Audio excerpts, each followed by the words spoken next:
The Fountain, Day 56, the Goliath of the Day. We recount the story of David and Goliath all the time. As children, we learn about it, and as adults, we continue to tell the tale. Friends, that story really did happen, but I want to release something over you today. I want to stir a new thought in your mind. We are in another day of Goliath. Now hear me out. Let's read this chunk of scripture and then discuss. David asked the men standing near him, "What will be done for the man who kills the Philistine and removes this disgrace from Israel? Who is this uncircumcised Philistine that he should defy the armies of the living God?" They repeated to him what they had been saying and told him, "This is what will be done for the man who kills him." When Eliab, David's oldest brother, heard him speaking with the men, he burned with anger at him and asked, "Why have you come down here? And with whom did you leave those few sheep in the desert? I know how conceited you are and how wicked your heart is. You came down only to watch the battle." "Now what have I done?" said David. "Can't I even speak?" He then turned away to someone else and brought up the same matter, and the men answered him as before.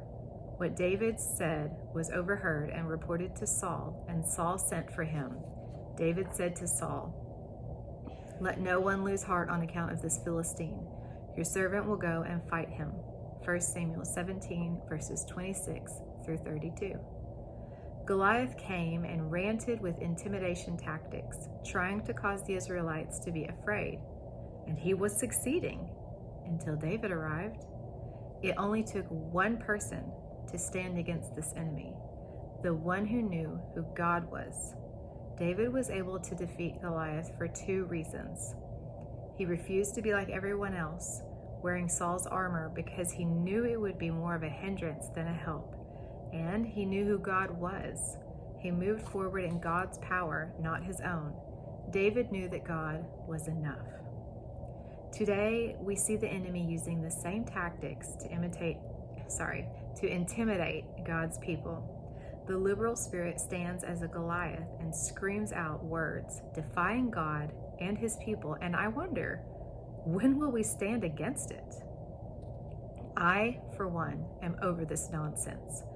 The things the enemy is screaming are nonsense, defying the existence of God, the truth of right and wrong, basics of biology. Science is even perverted by love of money. The defiance is real. The ability to stand against it like David did is still available. One of the worst things the church universal can do in this moment is to be wishy-washy and weak-minded. Every time the liberal spirit of the earth picks a target, I pray and I hope that whoever it's attacking will choose not to surrender to it. There's nothing to apologize for, nothing to be ashamed of. If you're following Jesus, then no weapon formed against you can prosper, unless you choose not to stand. Church, arise! Wake up and prepare for the day of battle. Put on the armor of God and stand firm. Stand together with believers. Be bold and unafraid. Before we conclude today, I want to point out another part of this story. When David began to ask about Goliath and was interested in what was happening, his very own brother verbally attacked him. Let that soak into your spirit. His brother was afraid of Goliath like everyone else, and the fact that David had courage made him so angry.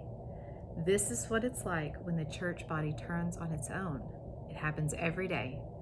The church body rising against you does not necessarily mean that you are in error. It could just mean that they are in fear. Let that sit on your heart for a while. Remember that the next time you feel attacked or rejected by the family of believers, the very ones who should be for you, they may not always be on your side, but as long as you're on God's side, nothing else matters.